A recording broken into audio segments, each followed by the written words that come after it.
Leandro Santoro es diputado de la Ciudad de Buenos Aires por el Frente por Todos y además asesor presidencial. Leandro, buen día, ¿qué tal? ¿Cómo le va? ¿Qué tal, Eduardo? Gracias por llamarme. No, por favor. ¿Qué cree usted han dicho las cacerolas en el día de ayer? Mire que nunca en la historia sonaron tan fuerte. Sí, yo creo que es una mezcla de cosas. Como siempre, estos hechos se significan y se resignifican con el tiempo, ¿no? El principio me parece que arranca por la bronca de la gente en relación a lo que parecía que era una suerte de ola de impunidad. Todos, yo mismo, cuando me empecé a enterar que era delincuentes con causas muy pesadas que iban a vivir a pocos metros de las casas de sus víctimas, no lo podía creer. Mirá, yo la primera noticia que tuve acerca de este violador que iba a vivir a 8 cuadras de la casa de su víctima, pensé que era una fake news. Dije, a nadie se le puede ocurrir hacer una cosa así. ¿Y lo del torturador de la ESMA también pensó que era una fake news? Es que se fueron sucediendo y dije, no, esto no lo puedo creer. Así que si yo que tengo el cuero curtido me indigno, no me quiero imaginar la gente, las víctimas de delitos complejos. La verdad es que me parece que esto es una mezcla de cosas: bronca, impotencia, miedo, un llamado de atención al Poder Judicial, a la clase política. Es una mezcla de cosas y la verdad que es un mensaje que a mí no me sorprende para nada, Eduardo.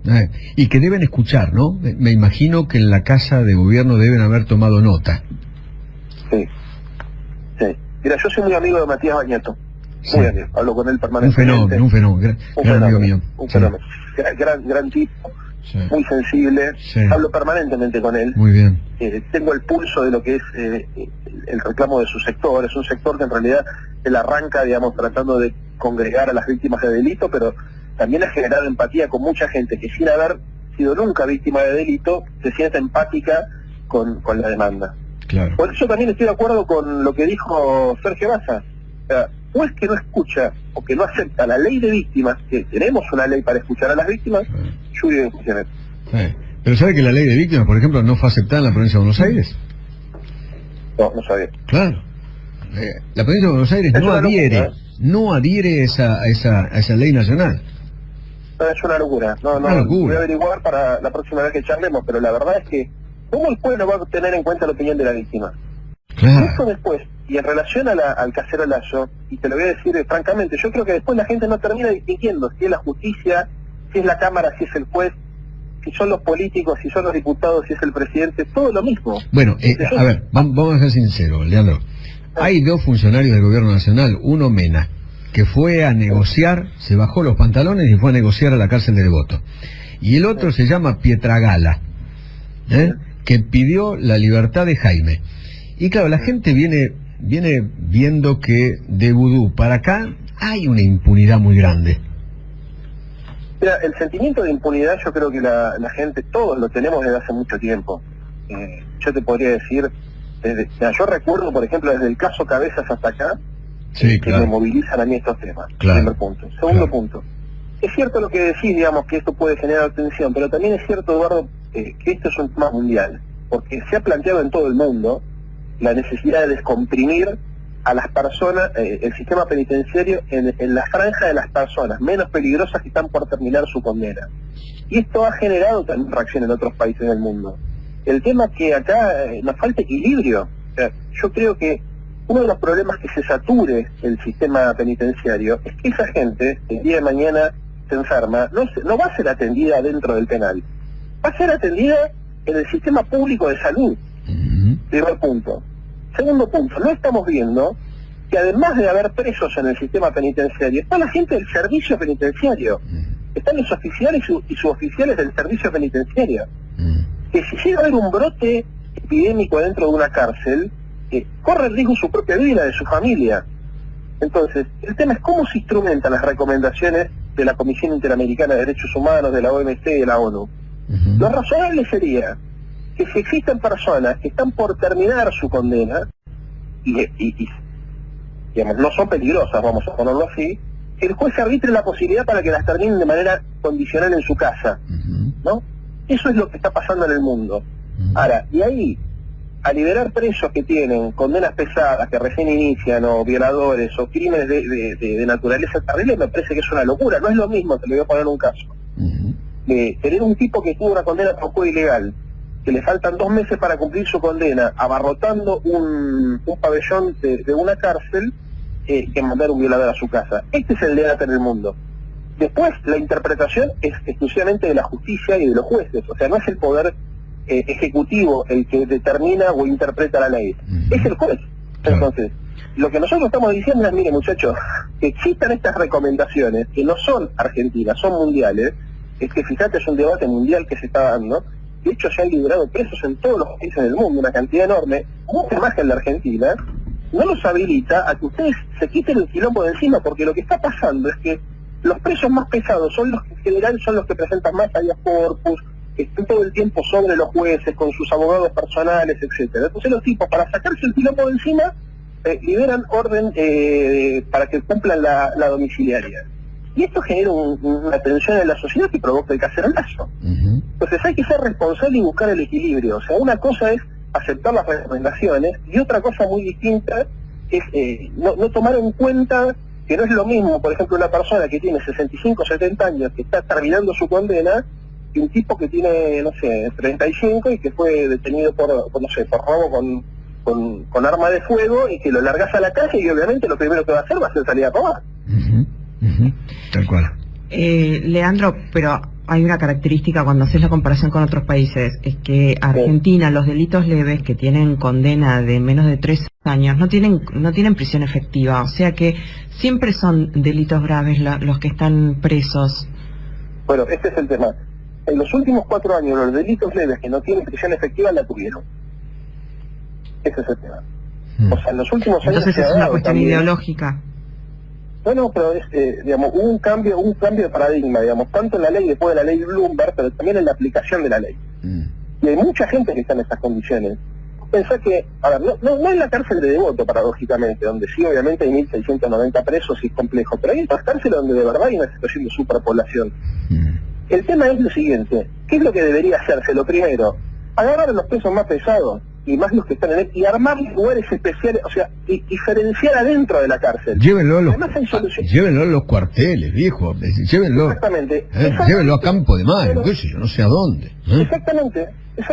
Eso es lo primero que habría que hacer. Claro. Porque lo que en realidad recomienda la Comisión Interamericana de Desarrollo es que se mejoren las condiciones de detención, pero no para la seguridad de los presos. Esto es lo que la sociedad tiene que entender. Para la seguridad de la sociedad. Totalmente. Porque adentro de las cárceles o conviven con la gente del personal penitenciario que está todo el tiempo, que nosotros decimos los presos, pero los presos no están solos. No, claro. No. Los presos están con los oficiales y los suboficiales del servicio penitenciario, con el personal no militar y no del servicio, porque vos adentro de las cárceles, educación, salud, tenés un montón de gente que va a trabajar todos los días a las cárceles. Totalmente. Y después, cuando ese preso se enferma, no lo llevan a la obra social, lo llevan al Piñeiro, al Mutis, ¿se entiende? Entonces, hay que tener conciencia que este tema requiere de inteligencia, y yo creo que lo que hay que hacer es anticiparse. Yo ayer le mandé un mensaje a la ministra Lozardo, le mandé un WhatsApp, porque estaba con Leandro El Peñín, que es un diputado de la Unión Cívica Radical que milita en Juntos por el Cambio, que es amigo mío, que es especialista en el tema de cárceles.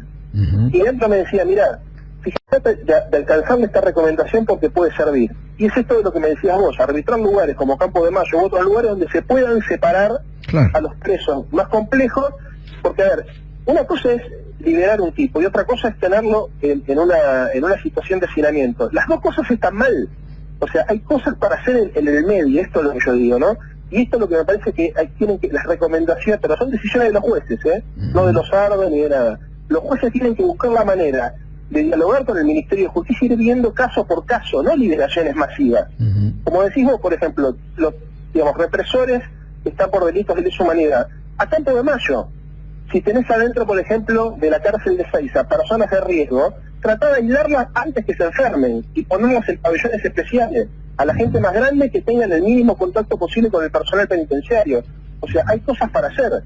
Y si tenés alguno que está llegando al final de su pena, 2 meses, pero una persona, no estamos hablando de un delincuente y peligroso, alguna persona que hay, porque no vamos a ser tan ingenuos de suponer que todos son iguales, bueno, en ese caso arbitrar los medios particulares, pero no los metas en una resolución donde hay 2.000 personas, ¿se entiende? Porque eso también es una locura, es caso por caso, y el criterio general tiene que ser descomprimir sin darle la libertad a todo el mundo y sin hacer que la sociedad se vuelva loca porque tiene la sensación que mañana salen todos, o sea, todos los delincuentes a robar. Es una locura lo que pasó.